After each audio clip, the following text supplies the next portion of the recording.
संघ का विचार है, हिंदुत्व का विचार है। अपनी अपनी विविधता पर श्रद्धापूर्वक पक्के चलते रहो, बाकी सबकी विविधता का सम्मान करो और मिलजुल कर चलो। ये संदेश देने वाला जो मूल्य समुच्चय है, वो मूल्य समुच्चय हिंदुत्व है। हिंदुओं का धर्मशास्त्र हिंदू धर्मशास्त्र के नाम से नहीं है, वो मानव धर्मशास्त्र उसको कहा जाता है। विविधता में एकता, वो विचार देने वाली हमारी चलती आई हुई विचारधारा है, उसको दुनिया हिंदुत्व कहती है।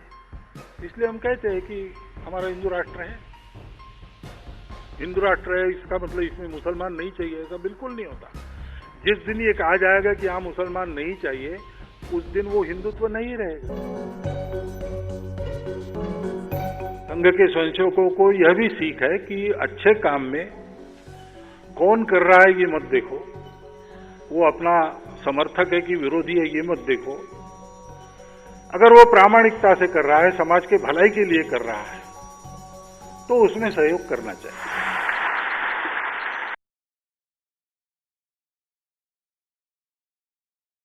பெண்ணியம் என்றால் என்ன? அது ஆண் வெறுப்பை பேசுகிறதா? பெண்ணியவாதிகள் சமூக விரோதிகள் அப்படின்னு சொல்லக்கூடிய ஒரு சூழ்நிலையும் இருக்கு. இல்ல தவறுதலான ஒரு புரிதல்னு நான் நினைக்கிறேன். பெண்ணியம் சார்ந்த சிந்தனையில சமூகத்துல ஒரு எதிர் சிந்தனை பெண்ணியத்துக்கு பதிவானது கொஞ்சம் ரொம்ப காலமாவே இருக்கு. காரணம் என்ன அப்படின்னா, பெண்கள் தங்களுடைய உரிமைகளை கேட்கும் பொழுதெல்லாம் உளவியல் பூர்வமா எதிர்ப்பாலா இருக்கிற ஆணுக்கு ஒரு தயக்கம் அல்லது ஒரு பயம் வருவது இயல்பு. அப்படி வரும்பொழுது என்ன ஆகுதுன்னா, காலந்தோறும் கட்டி காத்து அந்த மரபு இருக்கு இல்லையா, நான் முதலிடம் ஆண்னா நான் முன்னால நிற்பேன், ஏதாவது ஒரு நிகழ்ச்சி அப்படின்னா அவங்கள முதன்மைப்படுத்துறது, குடும்பம் இந்த குடும்பம் ஒரு ஆணை மையமிட்டதா இருக்கிறது, எல்லா அதிகாரமும் அவங்க கையில இருக்கிறது. அப்ப இது எல்லாம் என்ன ஆகும், எதிர்ப்பார்ல இருக்கிற பெண்ணுக்கு உரிமையா மாறும் பொழுது அதை பங்கிட்டு கொடுக்கிற ஒரு மன பக்குவம் ரொம்ப குறைவா இருக்கு. அதன் காரணமா என்ன இருக்கு அப்படின்னு சொன்னா, ஆணுக்கு எதிரான ஒரு சிந்தனை தான் பெண்ணியம் என்ற ஒரு தவறுதலான புரிதல் இந்தியா முழுக்க பரவி இருக்கு. அதுதான் இங்க இருக்கிற மிகப்பெரிய ஒரு இந்த பெண்ணியம் பேசுறவங்க எல்லாருமே ஆணை வெறுக்கக்கூடியவர்களா தான் இருப்பாங்க அப்படின்னு ஒரு புரிதல் இருக்கு. ஆனா பெண்ணியம்ன்றது ஆணை எதிர்ப்பது அல்ல. அதை ஃபர்ஸ்ட் எல்லாரும் நம்ம தெளிவுபடுத்த வேண்டியிருக்கு. பெண்ணியம்ங்கிறது ஆணை வெறுக்கிறதாகவோ அல்லது இருக்கக்கூடிய இந்த கட்டுப்பாடுகளிலிருந்து விலகி செல்வதும் கிடையாது. ஆனா ஏன் இப்படி சமூக அமைப்பு இப்படி இருக்கு, ஏன் பெண்களுக்கான உரிமைகள் மறுக்கப்பட்டிருக்கு அப்படின்னு சொல்லிதான் நம்ம கேள்விகள் எழுப்ப நினைக்கிறோம்.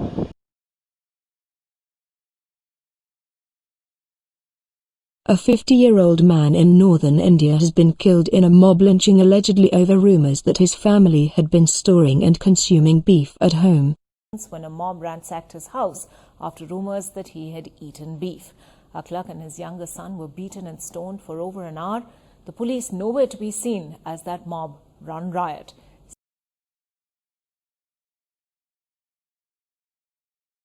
நாகாலாந்து மாநிலம் திமாப்பூரில் இளம்பெண் கற்பழிப்பு தொடர்பாக கைது செய்யப்பட்ட கார் டீலர் சையத் பரீத் கான் திமாப்பூர் சிறையில் அடைக்கப்பட்டிருந்தார். கடந்த வியாழன் இரவு சிறையில் புகுந்த ஆயிரக்கணக்கான மக்கள் அவரை வெளியே இழுத்து வந்து அடித்துக் கொன்றனர்.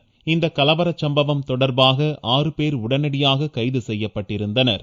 ஞாயிறன்று மேலும் 12 பேர் கைது செய்யப்பட்டதன் மூலம் கைதானவர்களின் எண்ணிக்கை 18ஆக அதிகரித்துள்ளது. கொலைவெறி கும்பலை அடக்க தவறிவிட்டதாக நாகாலாந்து போலீசாரை அசாம் முதல்வர் தருண் கோகாய் குற்றம் சாட்டியுள்ளார்.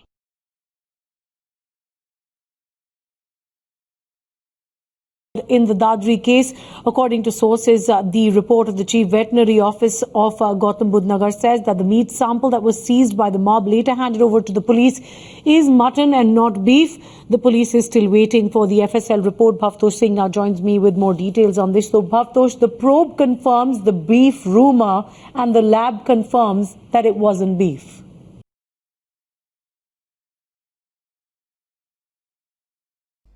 Coming in from Dimapur, where the state government of Nagaland has filed a report that is prima facie de facto clearing the man who was lynched by a mob of rape.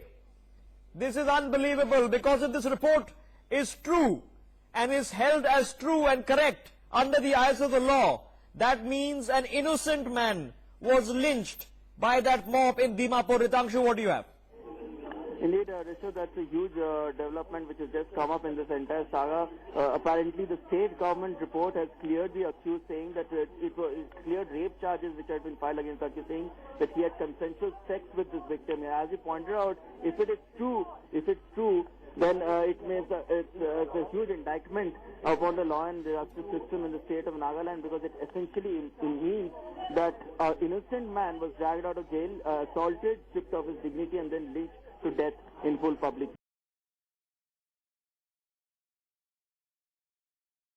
जो गौ मांस खाने वाले उनके साथ यही हश्र होना चाहिए।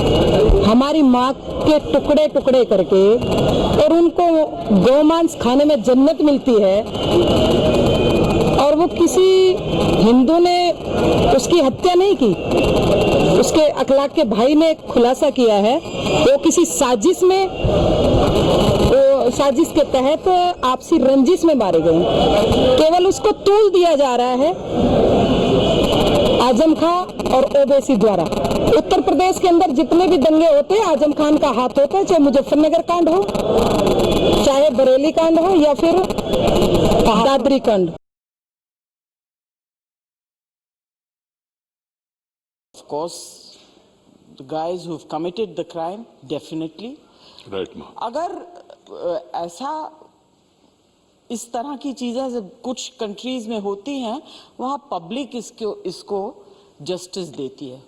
मेरा सजेशन है, I know it's a little harsh, but I think these kind of people need to be brought out in public and lynched properly. Right, ma'am. Lynched. The Tamil Nadu Chief Minister J. Jayalalitha, in a statement, ordered measures to ensure safety of women in Tamil Nadu. In her 13-point action plan, Jaya has demanded to amend existing laws to pronounce chemical castration and death penalty to men found guilty of rape. A law student in her early 20s has castrated a Swami who raped her.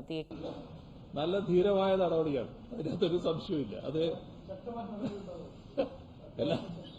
ശക്തമായ നടപടി ഉണ്ടായില്ല, അതിന് പിന്തുണ കൊടുക്കാതല്ലാതെ വേറെ ഒന്നും ഉണ്ടായിട്ടില്ല. On this very unfortunate incident for the girl.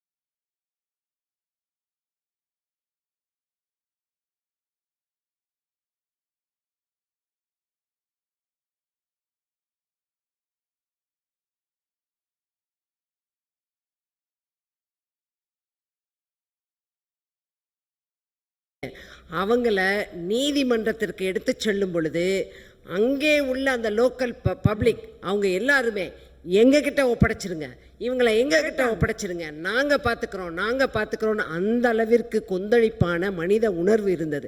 அந்த தனி மனிதன், அந்த ஒரு உரிமை, அந்த பெண்ணுடைய உணர்வு அப்படிங்கறத எடுத்துக்கிட்டீங்கன்னா அதே உணர்வோடு நான் சொல்றேன் அந்த கொந்தளிக்கு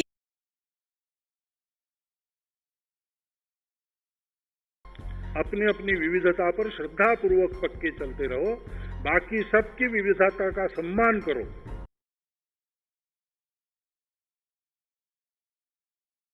பெண்ணியம்ன்றது ஆணை எதிர்ப்பது அல்ல.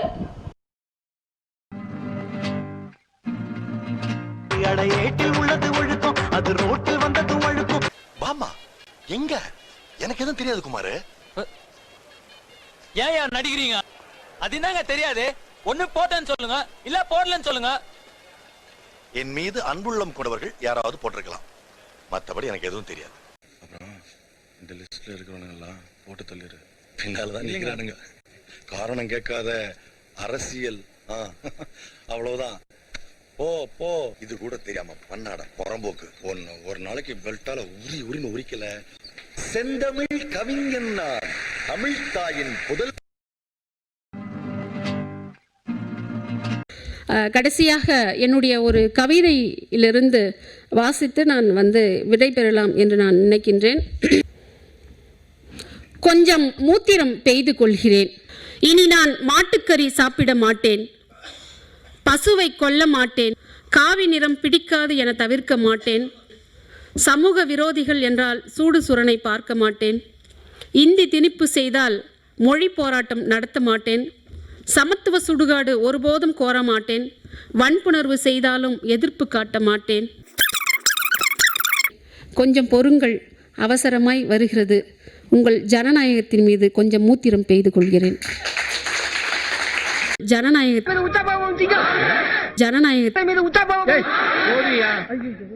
உச்சா போறதுக்கெல்லாம் வாழ்க்கை சொல்லிட்டு நீ தான் ஆரம்பிச்சல. எப்படி நின்னுகிட்டே நீங்க தான் படி சொல்லணும். ஐயோ ஐயோ ஐயா பிரிச்சு அடிச்சிருக்காயா. ஆனா செவத்துல ஒட்டும் போது இந்த மாதிரி கேப் விட்டா ஒட்ற அத பாரு. ஜோக் வேறயா? No, I'm serious. So come on.